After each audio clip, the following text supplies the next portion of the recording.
paz total. Saludamos con también un feliz cumpleaños, un poquito atrasado, al padre Pacho de Rú, padre Francisco de Rú, que nos está acompañando. 80 años, ¿no, padre? Muy buenos días. 80 años. Muchísimas gracias por invitarme. Qué bueno estar con ustedes. Gracias, el padre Francisco de Rú, que nos va a hablar acerca de los temas del avance de la paz total en nuestro país y de la labor tan importante que hizo con la Comisión de la Verdad. Poco más de un año, ¿no? De un año, el 29 de junio del año pasado, 28-29 de junio, se entregó ese informe final de la Comisión de la Verdad, y se está cumpliendo también un año del Comité de Seguimiento y Monitoreo a las recomendaciones que entregó en ese informe la Comisión de la Verdad, que dejan balances parciales, diría yo, padre, ¿no? Pues les agradezco muchísimo la invitación para compartir con la audiencia. Mire, efectivamente ayer tuvimos en un acto en el Centro de Memoria del Distrito la presentación de los resultados del Comité de Seguimiento y Monitoreo, que presentaron el resultado del desarrollo normativo que dentro del gobierno actual se ha hecho sobre las recomendaciones de la Comisión. Yo quisiera decir que los primeros meses fueron meses de mucha movilización en torno a las recomendaciones de la Comisión.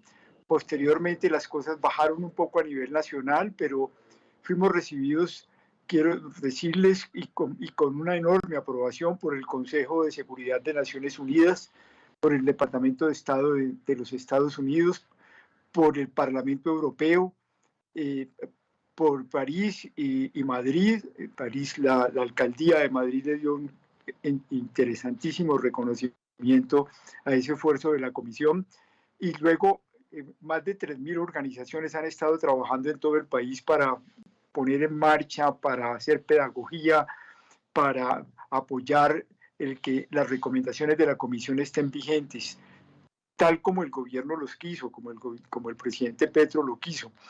Y por supuesto nosotros encontramos que, a pesar que el artículo 08 no fue aceptado dentro de la ley del Plan Nacional de Desarrollo, era un artículo simplemente que invitaba a que en el conjunto de las instituciones del Estado, el espíritu de la Comisión, según cada una de las instituciones y por supuesto de acuerdo al debate democrático que estas cosas tienen que tener, se pudiese vivir o ir implementando, dándole fuerza a las recomendaciones. Pero de todas maneras, nosotros sabemos que las recomendaciones no son una obligación de tipo legal, no son vinculantes legalmente, pero sí tienen una vinculación ética política muy profunda para el país.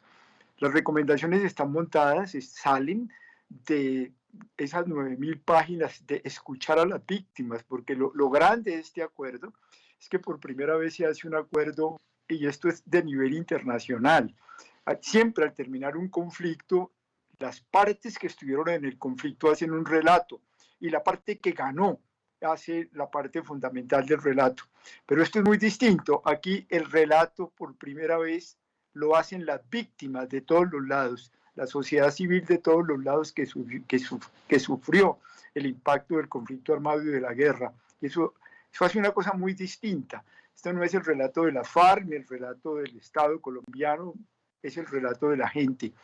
Y por eso las recomendaciones que salen de allí son un clamor de los colombianos, de exigencias éticas políticas muy claras. Si no termina el narcotráfico, como ustedes acaban de mostrarlo, atacando a los aparatos mismos, no puede haber paz. Si no se hace la paz, nosotros la llamamos la paz grande, para juntar con la paz total la reconciliación entre los colombianos, que dejásemos de odiarnos en política y como sociedad. Si eso no se hace, no hay paz posible. Si no se hace el desarrollo desde los territorios, y desde los territorios se hace la incorporación de nuestros pueblos étnicos, no hay paz posible. Si no se cambia el sistema de seguridad, no hay paz posible. Si no se acaba con la corrupción, no hay paz posible. Si no se acaba con la impunidad. Esas son las recomendaciones.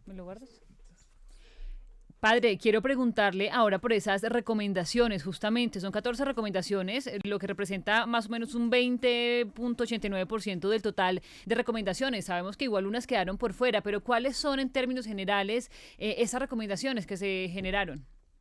Pues mira, me estaba justamente refiriendo a esas. Tú has dicho, son 14. No, es que son por así decirlo, de hecho son menos, son 12.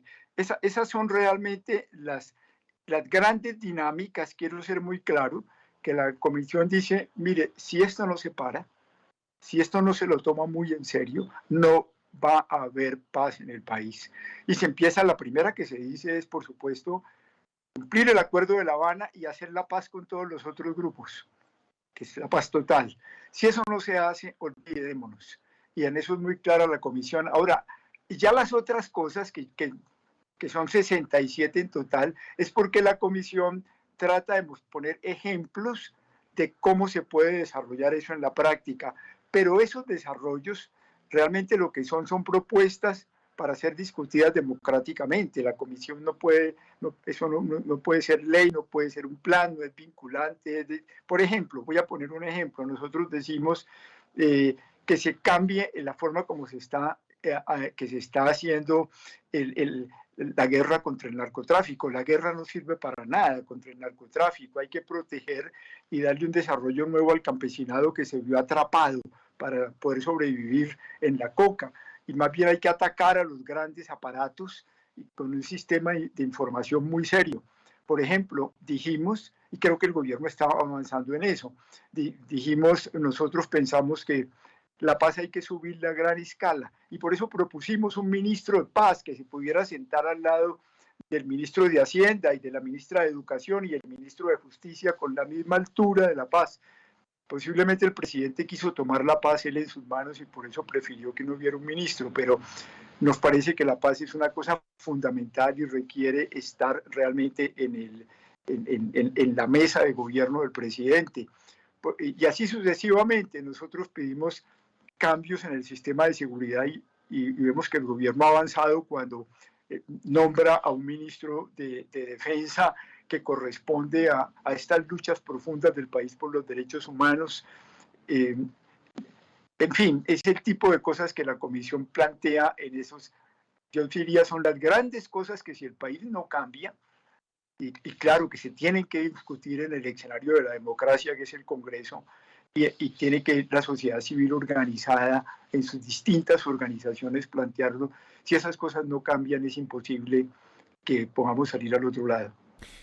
Padre Francisco, le quiero preguntar por eso, precisamente, por el papel del Congreso de la República en todo esto, porque uno de los resultados que arroja este año de seguimiento de este comité de monitoreo es que la agenda legislativa del Congreso de la República realmente pareciera que no cumple las expectativas sobre los proyectos legislativos que vayan encaminados a tener en cuenta o a implementar esas recomendaciones del informe final de la Comisión de la Verdad.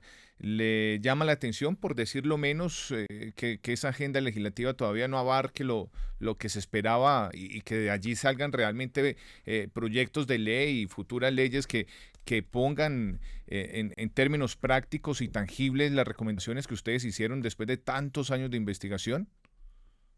Sí, yo se lo pondría en positivo y sobre todo después de oír durante casi 2000 días sin parar, todos los días, que todos los días hubo eventos de la comisión en las 38, en las 28 casas de verdad que teníamos en el país, en 24 países donde están los colombianos exiliados por causa del conflicto y por supuesto en conversaciones con empresarios, con el ejército, con las comunidades indígenas y afros, con el campesinado. Sí, yo diría que eh, para ponerlo en positivo y sobre todo después de haber hablado con algunos congresistas, nosotros esperamos que en la nueva legislación del Congreso que empieza, esto se lo tome muy en serio se lo lleve a la práctica. Y quiero insistir porque el desafío es que nos podamos recuperar como seres humanos después de 9 millones de sobrevivientes, de más de 700.000 personas muertas por causa del conflicto, entre los cuales por lo menos 48.000 hombres y mujeres de las Fuerzas Armadas y de la policía, y otros tantos guerrilleros y otros tantos paramilitares, pero por lo menos 4 o 5 civiles muertos por cada una de las personas que murió en combates y murió en confrontaciones. Y repito, si uno incorpora las familias de los muertos en combates, esto se nos va a cerca de 10 millones de sobrevivientes o de personas en Colombia que llevan este dolor. Eso no puede seguir así. Colombia tiene que, esto del nunca más, de la no repetición, es indispensable, porque el país, es cierto, el país ha construido instituciones muy valiosas, la Constitución del 91, el desarrollo cultural del país que impresiona a todo el mundo. Tenemos un grupo empresarial supremamente importante, tenemos comercios, mercados muy bien desarrollados, pero si estas cosas no se cumplen, vamos a seguir viviendo sobre una tragedia inmensa, una de las tragedias humanitarias más grandes del mundo, que no nos permitirá salir adelante. Tenemos que rescatarnos como seres humanos para poder realmente hacer del país lo que queremos. Ese es el cambio de fondo que tiene que hacer Colombia. Sí. Hermano, eso, por supuesto. Padre Ru, qué importantes aclaraciones hace usted y afirmaciones sobre esa violencia cíclica que no ha parado incluso durante 200 años, y eso que no hablamos de la violencia política de los 50 y de mucho más atrás, que nunca sanó. Por ejemplo, esa violencia política entre liberales y conservadores, nunca hubo comisión de la verdad, nunca hubo este esfuerzo por restituir heridas, como ahora sí se tiene esta oportunidad en la lucha guerrillera y con lo que ha ocurrido ya con los acuerdos de paz. Padre de Ru, además de qué hace falta para que este informe sea aplicado, no es vinculante, pero que sea aplicado en cuanto al conocimiento, hay también una tarea importante de que llegue a los colegios, de que llegue a las universidades, de que las nuevas generaciones sepan qué ocurrió, qué hacer para impulsar ese tema del conocimiento del informe de la verdad y como Estado, qué hace falta para que eso se desarrolle. Mire, la verdad en este momento es que hay en el Ministerio de Educación, en la ministra de Educación, un esfuerzo muy serio para convertir estas cosas en elementos pedagógicos. Y quiero ser muy claro, no como quien dice, no, aquí está la verdad de Colombia, no, eso no existe. Lo que nosotros hemos hecho es una contribución que realmente consideramos muy seria para que entremos en una conversación entre todos los colombianos, en un diálogo a fondo, basado en la aceptación de nuestra realidad humana. Pero justamente en el Ministerio de Educación se está en este esfuerzo. Hay universidades que se lo han tomado muy en serio. La Universidad Nacional, la Universidad Pedagógica, la Universidad de Antioquia, la Universidad del Valle, algunas universidades privadas como la Javeriana, igualmente en Antioquia, igualmente en la costa, y allí está viva una determinación de ir hacia adelante. La Universidad de Notre Dame en Estados Unidos ha tomado la totalidad del informe en lo que nosotros llamamos la transmedia, que son miles de elementos educativos, y lo ha puesto al servicio humano.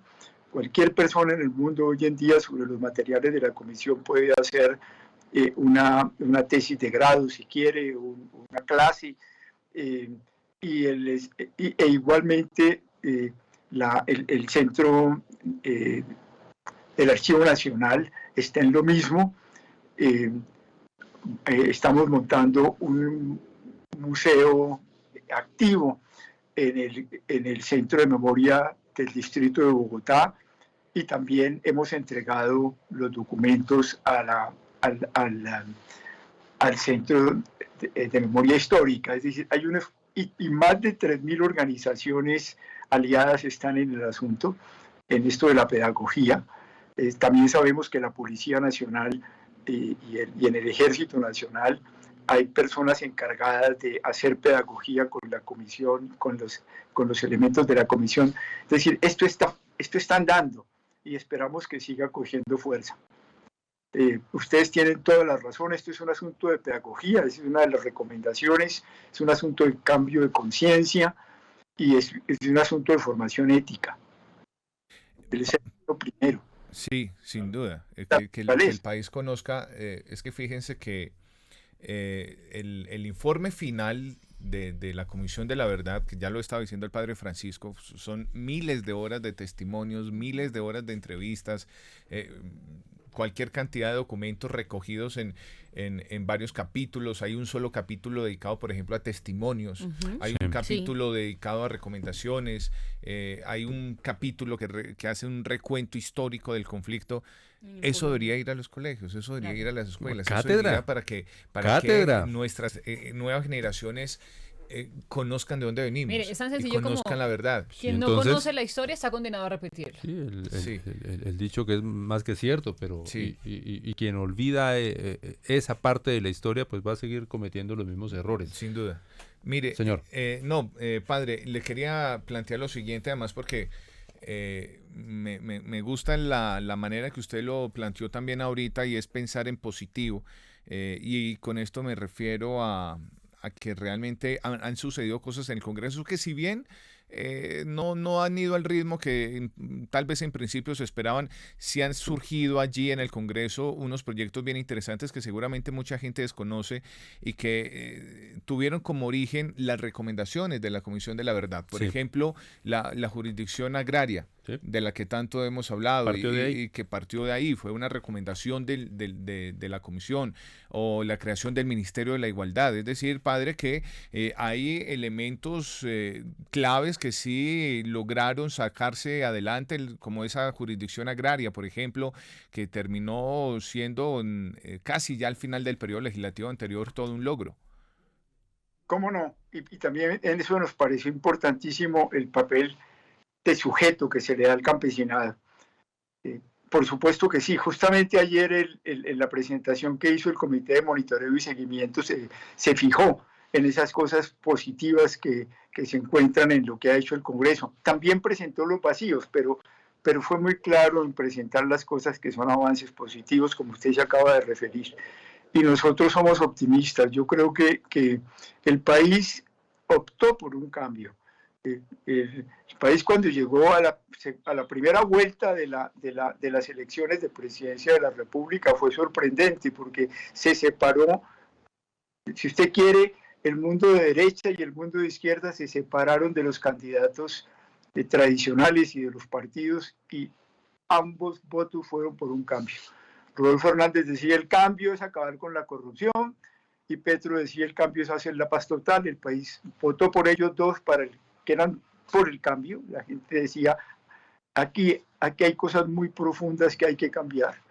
Y finalmente pues ganó Petro. Pero lo traigo porque entrar al cambio es entrar en un mundo que nosotros no conocemos, y por eso, y como no conocemos, es un mundo de incertidumbre, es un mundo que nos da miedo, es un mundo que hay que hacerlo con todo el país. Pero pues es que nosotros no sabemos lo que es un país sin guerra, no lo sabemos. Nosotros no sabemos lo que es un país sin narcotráfico, no lo sabemos. Nosotros no sabemos lo que es un país sin corrupción, no lo sabemos. Nosotros no sabemos lo que es un país sin impunidad, no lo sabemos. Nosotros no sabemos lo que es un país donde los indígenas y los afros sean tratados igual, con la misma dignidad y el mismo respeto como se trata a los habitantes del Poblado, del Chocó, o de los barrios de Ciudad Jardín en Cali. No lo sabemos. Y al entrar en eso, por supuesto, entramos en un mundo que nos es muy desconocido. No sabemos lo que es una economía con un campesinado fuerte, participante. No sabemos lo que es un país planteado desde los territorios. Ese es el punto. Y por tanto, pero entrar hacia allá, entrar hacia lo desconocido, pues es la incertidumbre. Hay que reorganizar muchas cosas. Y nosotros sí esperamos que se logre una situación de país para que esto sea posible. Con mucha energía lo vemos, padre, a sus 80 pirulos, como dice el tango, pero con mucha energía, ese trabajo constante que ha hecho durante años por la paz del país, y como usted lo indica, eso están dando. Hay que seguir metiéndole pedagogía y antena, corneta, difusión a este tema del informe de la comisión. Muchas gracias por la invitación y que sigan trabajando por la paz. ¿Algo para decirle, padre? Pues padre, yo sí quisiera hablarle un poquito sobre el proceso de diálogo con el ELN y justamente yo sé que usted es reconocido por esa construcción de paz, por estar allí presente y latente, por todas esos sueños que tenemos los colombianos de que en realidad se realice una paz total en nuestro país. Y también sé que usted en las últimas semanas ha estado bastante activo con el tema del proceso de diálogo y de paz con el ELN y ha hecho un llamado importante a este grupo que está sentado justamente llevando a la paz total de nuestro país. ¿Cuál es ese mensaje que usted ha dado y ha recordado justamente para estas personas? Mire, dos cosas. Yo en detalle no he estado en el proceso. Creo que se está llevando con mucha seriedad. Veo que están las cosas en que se está avanzando dan mucha esperanza. Pero yo sí he repetido y quiero decírselos con toda franqueza, y la guerra no sirvió. Si algo nos deja el análisis de la comisión, pero esto es el grito de las víctimas de todas partes, de todos los lados, de los empresarios, de los soldados y si ustedes quieren, de los que tomaron las armas contra el Estado, es el grito de los campesinos, de las comunidades afroindígenas. Todo el mundo está diciendo la guerra no sirvió para nada, no sirvió para nada. Ni la guerra de los que tomaron las armas contra el Estado, ni la guerra del Estado. La guerra dañó todo y empezó por dañar a los que estuvieron en los combates. La guerra pretendió que íbamos a solucionar problemas que son problemas sociales y políticos, matándonos entre nosotros. Y todo se empeoró. Y la guerra llegó, pues ustedes lo saben, a degradarse con el reclutamiento de los niños, con las masacres, con los secuestros, estas cosas sobre todo de la guerrilla y de los paramilitares, con los falsos positivos, que son un nivel de degradación descomunal. Eso es lo que nos ha dado la guerra. Todo lo que le tocó la guerra lo dañó. Y cada día de mantenernos en guerra, cada día de guerra hecha por cualquiera de las partes, cada día de guerra del ELN, cada día de guerra de las disidencias, es acrecentar el dolor de los colombianos y no soluciona nada. Al contrario, los problemas sociales y políticos se agrandan. Por eso el clamor de Colombia, porque no es una guerra contra el Estado ni contra el gobierno, es una guerra contra Colombia. Que por favor entiendan eso. Sobre todo grupos que consideran que tienen las armas para defender al pueblo. El pueblo no quiere eso. El pueblo quiere que vengan a la democracia y los asuntos que tienen, que hay muchas cosas interesantísimas, para que haya más justicia social, para que la democracia sea más participativa, para que el campesinado pueda realmente tener en Colombia tierras.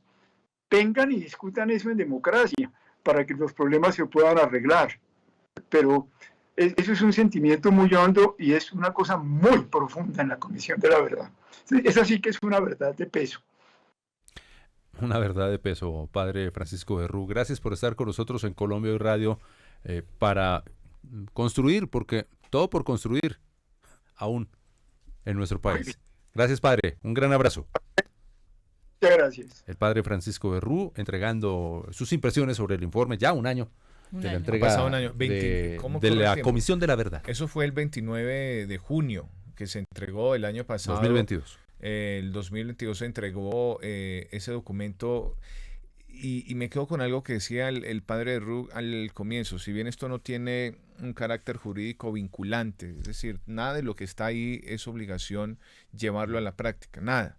Pero todo lo que está ahí tiene una obligación de país, una obligación moral y ética por la que sí tendría que llevarse a la práctica. El deber ser. Sí, ese sería el deber ser, el llevarlo a la práctica, y es lo que se está haciendo desde el gobierno, y me parecía importante destacar que de ahí surgen proyectos como este reconocimiento de campesinos como Importante sujetos de para el derechos país. o la jurisdicción agraria que el Ministerio de Justicia tanto promovió en el seno del Congreso de la República para que se convirtiera en ley, son elementos como esos los que surgieron ¿El informe? del informe final. Del informe Y final. como ese, muchas otras recomendaciones que dice el padre espera empiecen a tramitarse en el Congreso para que sea la vía expedita por la que se conviertan en Sean leyes atendidas. en el país. Colombia Hoy Radio.